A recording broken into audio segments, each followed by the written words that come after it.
Hello and welcome to another interesting Whispering Energy uplifting TV moment.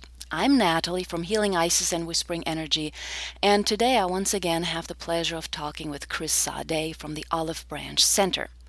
Just as a heads up, you can connect with Chris via the Olive Branch Center on Facebook or also via the Institute for Sacred Activism, also a Facebook page. But before you connect with Chris on Facebook, Chris, I know we have talked before about second wave spirituality, about your past and how it impacts you, but I also know that you've done some work on, I think you call it intentional and heart centered living. Yes. Given that Whispering Energy is all about heart-centered collaboration and all of that, what to you is heart-centered living and what's the work that you've been doing with that? All right. But before I want to say again, thank you to you and to Mhm. Malati, and I understand Tina for all the incredible work you do in Mhm. supporting people like myself and others who are uh, uh, trying to put that second wave vision out. So Yes. thank you so much. Oh, it's a Um, pleasure. Great. To tell you about, I had previous lives like a lot of us. So I was in business for about 11 years, and then I Mhm. went back to school and became a psychotherapist and did that for another 11 years. It sounds like I go by 11 years the Yeah, same. 11, 11, Yeah, 11. yeah, you know? 11, 11, kind of like that.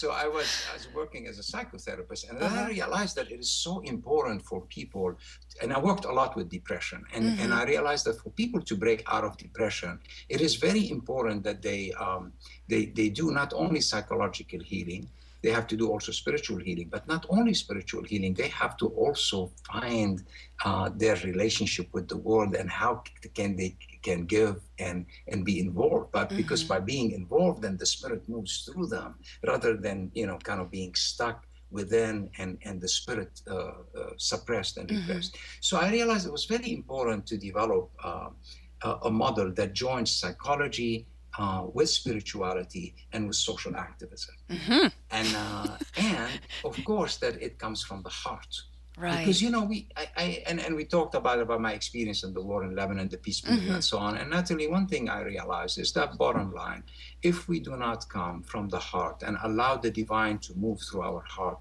we're not going to go very far. I mean, we can have Yes. great ideas, we can have great plans.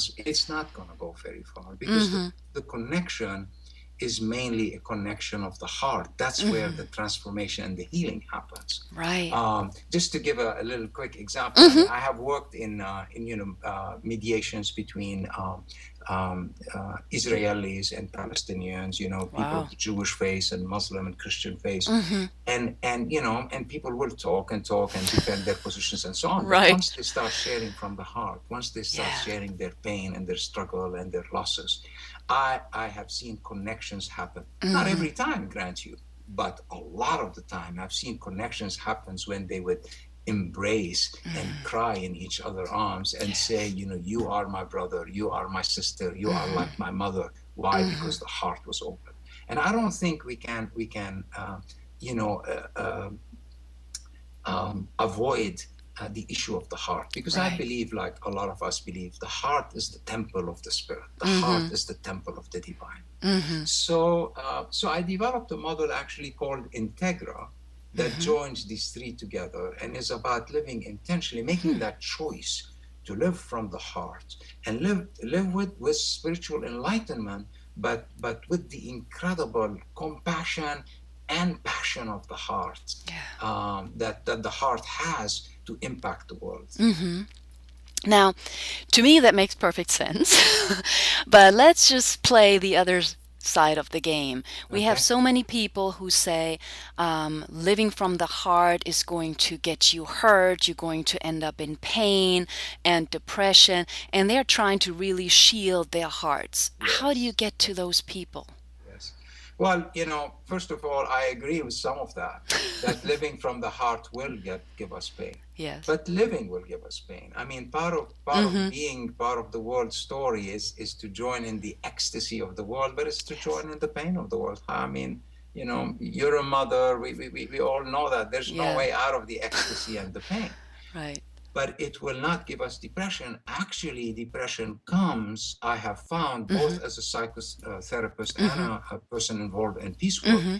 depression comes when we suppress the heart Right. and the passion of the heart and the love of the heart Mm-hmm. and the vision of the heart. That's when depression happens. And Mm. people sometimes don't make the difference between grief on one hand and depression on one hand. Right. Grief does not depress us. Mm-hmm. Grief is the sister of ecstasy. The more we experience grief, the more we can experience joy in the world. Yes. But depression is different from grief. It is when kind of the lights shut down, Mm-hmm. when the heart constricts and we Yeah. feel purposeless and meaningless and drained. That comes because of suppression of the heart, Mm-hmm. not because of the pain of the heart. Right. So helping people make that distinction, because we tend to think of grief as negative, Mm-hmm. or anxiety as Right. negative, or even outrage as negative. Mm-hmm. Actually, these are very alive feelings. These are, Mm-hmm. I believe, Natalie, that deep in our heart, what we feel are the feelings of the divine. You know, we Yes. feel the outrage of the divine mother, Huh. about the injustice in the world and the Yes. hurt done to children, and impoverishing the poor and so forth. Mm-hmm. You know, we feel the anxiety of the divine about Interesting. Yeah. where we're going with our lives Uh-huh. and the world.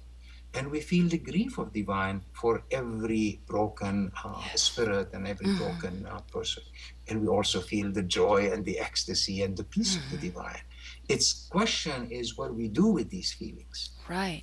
You know, if we orient them to do something creative in the world, Mm-hmm. to transform them into that force of passion and compassion, then we live strong. Mm-hmm. Of course, uh, on the other side, you also have the idea that you could do something negative with it, right? Definitely, definitely. But I think this interesting thing about Mm-hmm. negativity is for me, the direction of the action, because Mm-hmm. we can do something negative with our peace. Our Mm-hmm. peace, feeling peaceful and joyful, can turn us into narcissism too. I mean, we can like not care about anybody anymore.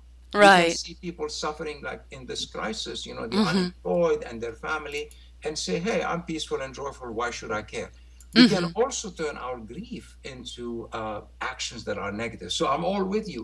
Actions, Mm-hmm. that's where intentionality comes. Mm-hmm. I have to make a choice. What do I do with my grief? And Mm-hmm. what do I do with my peace of heart? Do I Yes. invest these into helping the world, into carrying the work of Martin Luther King and Mother Mm-hmm. Teresa and Gandhi? Or do I invest any of these energy in taking care of me and myself and my Right. interest and shutting down the world? Mm-hmm. So negativity is at the level of action, I see it. Mm-hmm. Feelings are especially deep feelings, are the experience of something very divinely Mm-hmm. powerful happening in us. And you know who opened our eyes to that? It was mainly women spiritual leaders. I mean, the whole truly, and we Uh-huh. owe you ladies an eternal gratitude. It was feminist theology and feminine Mm-hmm. thinking that said, hold on a second. You know, how can the heart be negative? How can feelings be negative? Mm-hmm. And we're learning that now. Wow.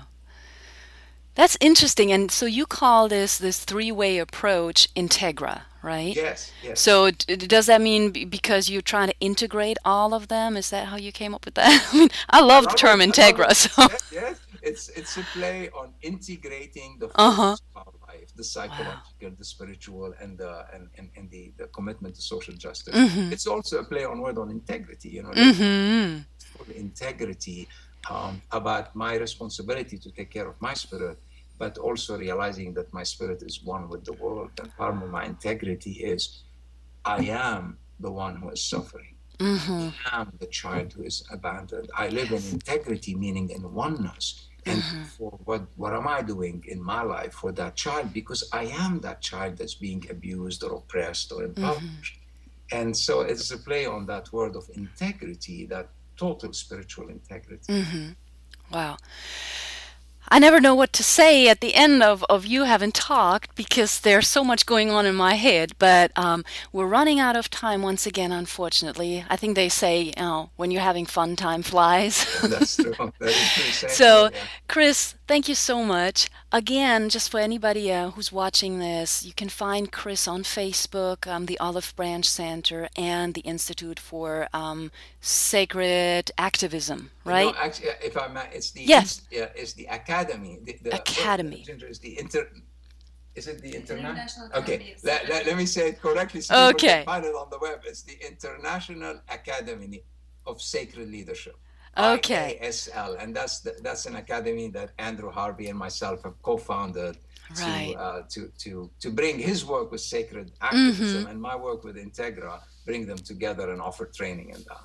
Which I think is the perfect match, actually, thinking Yeah. about it. And I apologize. I said the word so often Oh, that I'm at this point, I'm just messing them all up. oh, I mean, you're exposed to so many names and acronyms, and that's hard to remember. Yeah. But thank you again, Chris. I know we'll talk soon. I really appreciate your time, and I know that people will definitely connect with you. So thanks again, Chris. Thank you very much.